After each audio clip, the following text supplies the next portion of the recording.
روز میلاد be be کے یہ مرکز ام الکتاب، گویا آپ نے اپنے حضور سے اس کے نئے مرحلے کا افتتاح کر دیا ہے۔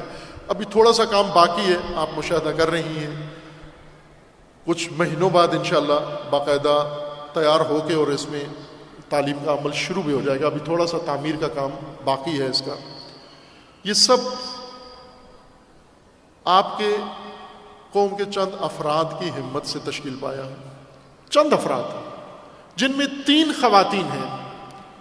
میں نے شروع میں کہا تھا کہ یہ خواتین ہی بنائیں تو بہت بڑا اعزاز ہوتا، لیکن 3 خواتین نے ہمت کی، انہوں نے اپنا حصہ ڈالا، بھرپور حصہ ڈالا۔ ظاہر ہے جتنا انہوں نے ڈالا اس سے کہیں زیادہ لگا ہے، اور مومنین نے بھی اس میں، مردوں نے بھی اپنا اپنا حصہ ڈالا ہے، لیکن 3 خواتین نے تمام خواتین کی نمائندگی کرتے ہوئے کیا ہے۔ آپ یہ کام پورے ملک میں کریں، ہر شہر میں، یہ ایک آغاز ہے خواتین کی رشد کے لیے، خواتین کی آگاہی کے لیے، خواتین کی تعلیم کے لیے، خواتین کی تہذیب کے لیے، خواتین کی پرورش کے لیے، خواتین کے شعور و بیداری و آگاہی کے لیے، کہ انشاءاللہ جس طرح ایک خاتون مریم کے وجود سے اللہ تعالیٰ نے ایک سلسلہ دین کا آغاز کیا، ایک راہبر عیسیٰ مسیح کو پیدا کیا اور ایک امت کی نجات کا ذریعہ بنایا، ایک مادر، ایک خاتون ام موسیٰ، آگاہی و شعور اس کو ملا، اور اس کے توسط سے اللہ نے ایک ظلم کا خاتمہ کیا اس کی ذریت و نسل سے، اور پھر خداوند تبارک و تعالیٰ نے ایک خاتون کو بصیرت عطا کی، اور اس نے رسول اللہ کے انقلاب میں ایک اہم کردار ادا کر کے رسول اللہ کے انقلاب کی بنیادیں مضبوط کی، اور پھر اللہ نے وہ کوثر، وہ اسوہ عظیم پیدا کیا کہ جس نے ولایت و امامت کی بنیاد رکھی قیامت تک کے لیے۔ فرزند زہرا نے ہی آ کر پوری زمین کے اوپر آ کر ذریت زہرا نے، ذریت فاطمہ نے زمین کا نقشہ بدلنا ہے۔ وہ پاکستان کا نقشہ بھی خواتین کے ہاتھوں سے ہوگا۔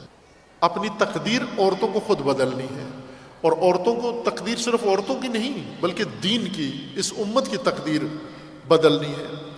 اور یہ آپ کے لیے جو اہتمام ہوا، اللہ تعالیٰ نے یہ توفیق دی مومنین کو اور چند خواتین کو، انہوں نے یہ اہتمام کیا، اور انشاءاللہ اگلا بھی مرحلہ ہے اس کا، ابھی باقی ہے کچھ کام۔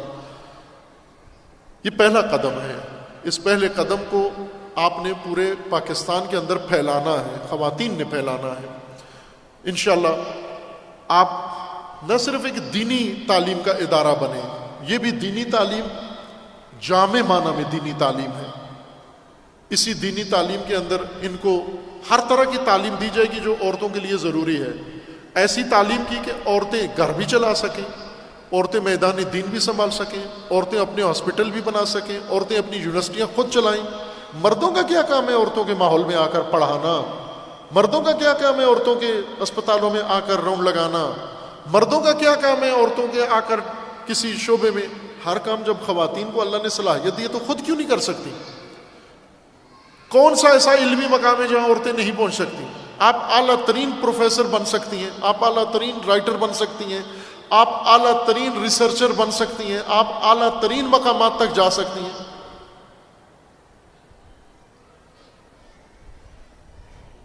اور جانا ہے آپ کو، استخارے نہ نکالیں، حضرت زہرا کا توسل کریں۔ یہ تجربہ شدہ بات ہے، یہ بزرگوں کا بھی تجربہ ہے، اپنا بھی تجربہ ہے، آپ کا بھی ہوگا کہ اللہ تعالیٰ حضرت زہرا کے توسل کو رد نہیں کرتا۔ اگر آپ نے یہ واسطہ حضرت زہرا کا دیا اللہ کو، اور خدا سے اس امت کی بہتری، اس ملک کی بہتری، اس قوم کی بہتری اگر مانگی تو خداوند تبارک و تعالیٰ حضرت زہرا کا طفیل ادا کرے گا آپ کو انشاءاللہ۔ زہرا مایوس کرنے کا نام نہیں ہے، نا امیدی کا نام نہیں ہے، زہرا ایک امید کا نام ہے۔ امام عصر فرماتے ہیں کہ یہ بی بی ہمارے لیے نمونہ ہے، ہم لوگوں کے لیے نمونہ ہیں، ہمیں اللہ نے بنایا اسوہ، اور حضرت زہرا آئمہ کے لیے اسوہ ہے، اور یہ اسوائیت حضرت زہرا تھی جو ہمیں ائمہ اطہار کی زندگی میں نظر آتی ہے، اور خصوصاً مہدویت کے اندر آپ عصر انتظار کی خواتین ہیں۔ عصر انتظار کی خواتین الگ آداب کی ہوتی ہیں۔ یہ جو ابھی حالت آپ کی بنی ہوئی ہے، یہ عصر انتظار کے ساتھ کوئی آپ کا جوڑ نہیں ملتا۔ عصر انتظار، عصر قیام، عصر نہضت، عصر آمادگی، عصر آمادگی برائے نظام امامت، عصر آمادگی برائے مہدویت، آپ وہ زمانے کی خواتین ہیں۔